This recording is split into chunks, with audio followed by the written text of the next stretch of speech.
Today we're going to make a sourdough raisin bread, which is soft and chewy, and honestly for me very nostalgic. But it's a brioche, so it's buttery and it's a little bit sweet, and there's like a little hint from a sweetness from the raisins too. It's the perfect bread for breakfast or for French toast or even a bread pudding.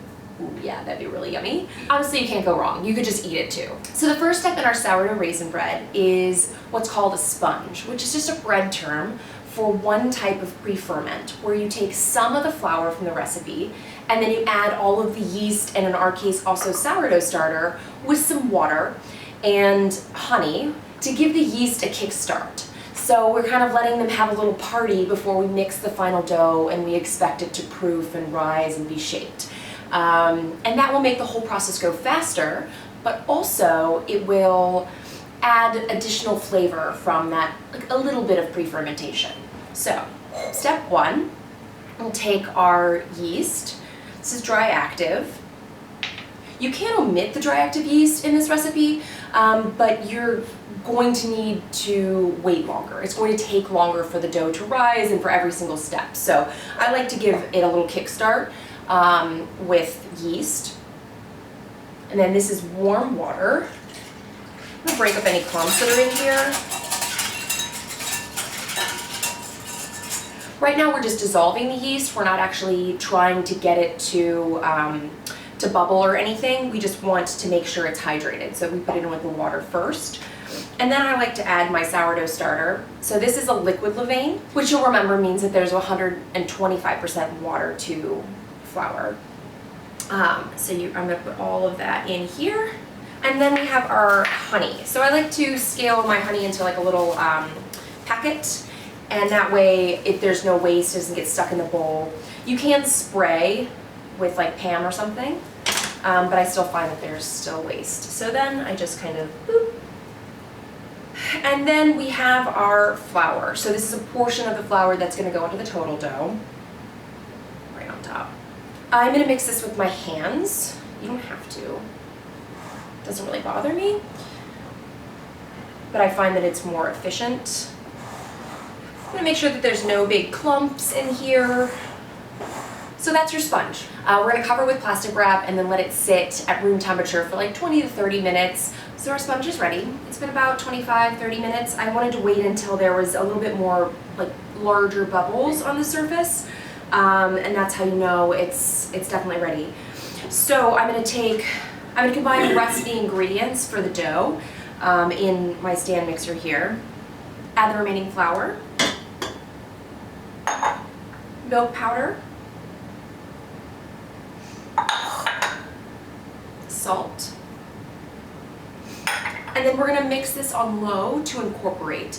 And I'm going to do that with a paddle attachment just because these stand mixers aren't terribly efficient with their dough hooks, so this will help us out.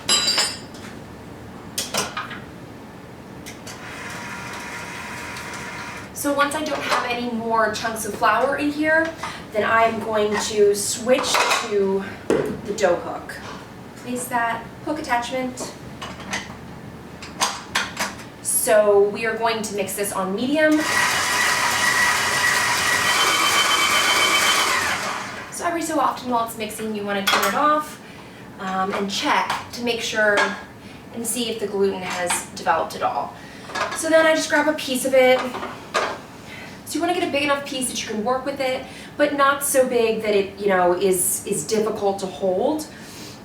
And we're just working in like a square pattern, and we're allowing gravity to help us to see if we can pull a window. So you can see how that is creating in the center there, that's creating a nice smooth window that you can see through, that light passes through. This is tearing because I'm tearing it, but if there were tears in the center of our window when we pressed on it, then it would not be ready, but this is ready. So now this is a brioche recipe, which just means that we're going to add a not insignificant amount of butter at the end here.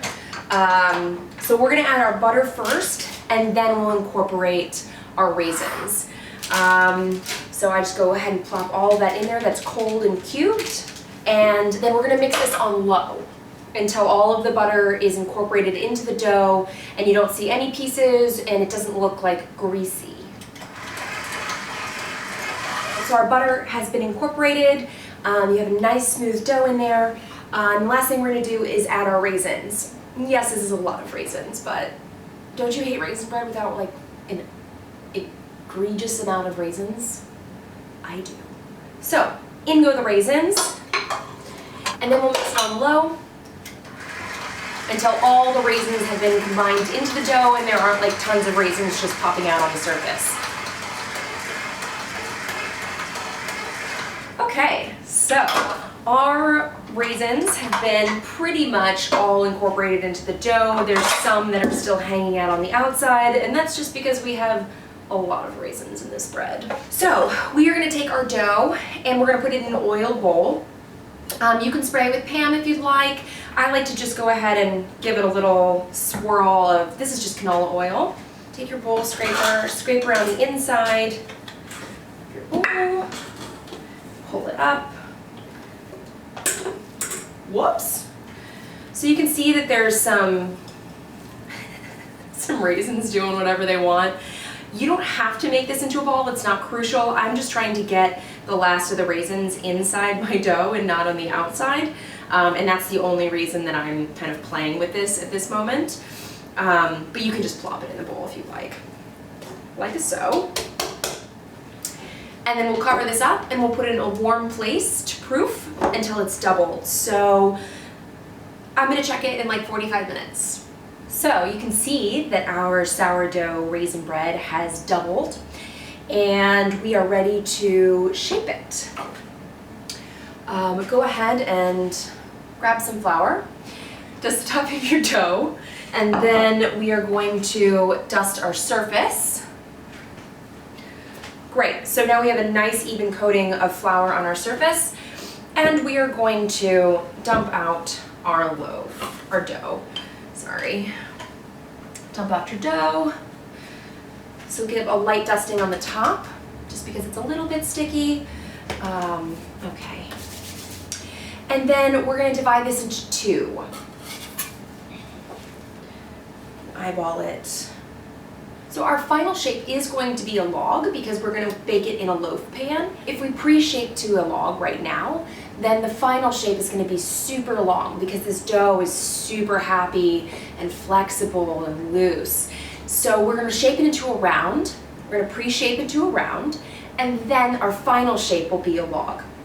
So in order to do that, you're going to fold all the sides in. If you lose some raisins, shove them in the center. Alright, and then flip it over, flour your hands, and then you're going to pre-shape into your round, into your bowl. Okay? So you're folding, I'm folding the dough, or I'm pulling the dough underneath itself to wrap it tightly and create a nice little ball. Okay, so that's one. So it's just the pre-shape, so it doesn't have to be crazy. We're gonna let these sit here. It's called a bench rest. We're gonna bench rest for 15 minutes, and then we'll final shape and put them in our pans. Meanwhile, we are going to prep our pans for that final shape. I'm gonna use spray. If you only have butter or Crisco or something, you can totally manually do this. It's no big deal. Just give it a nice spray on the inside. We're back. It's been 15 minutes and these guys have relaxed a little bit and we're ready to final shape. They really don't need much bench flour at this point. The dough is super well formed. They're beautiful. I'm just gonna get a little bit on my hands. You take your loaf, flip it upside down like this. So this is a log fold, okay? Any stray runaways, put them inside. So you're gonna fold a third down. On the other side, same thing.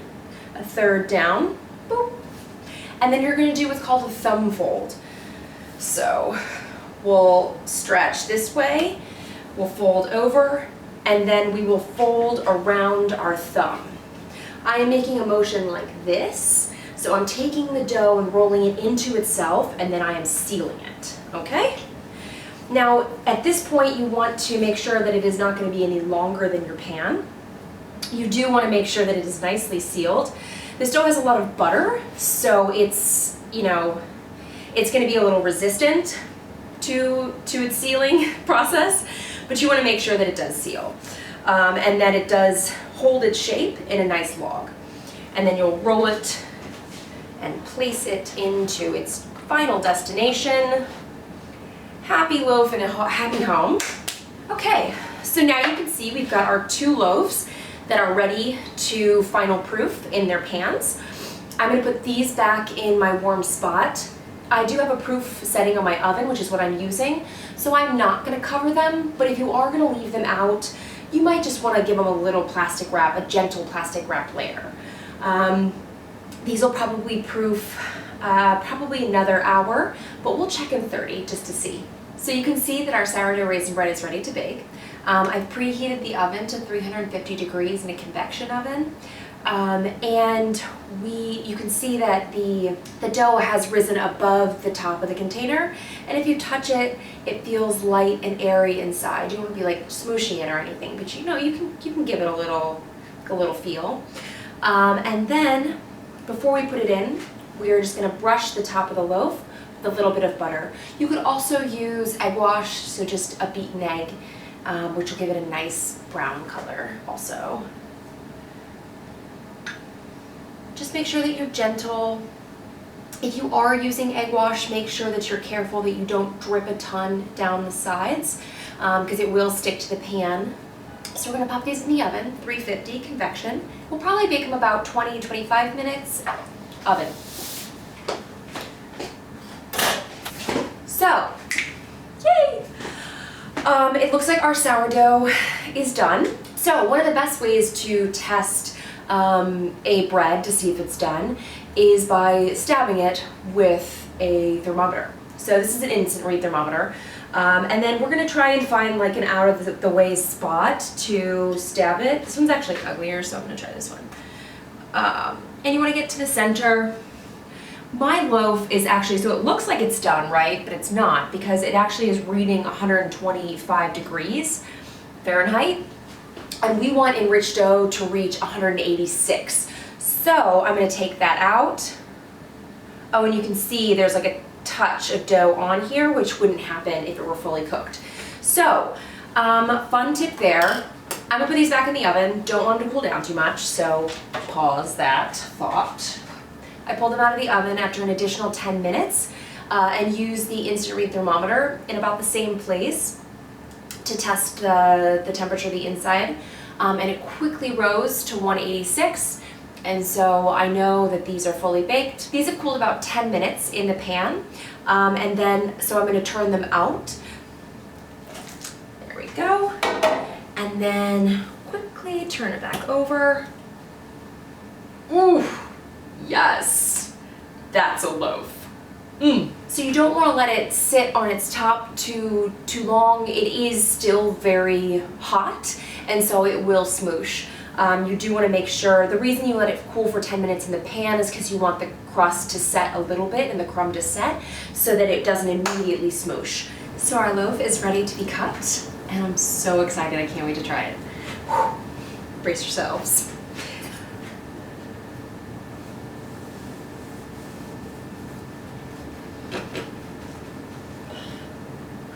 Oh yeah. See all of those raisins? You thought I was crazy when I put all those raisins in there, didn't you?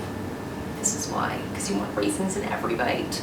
How could you not?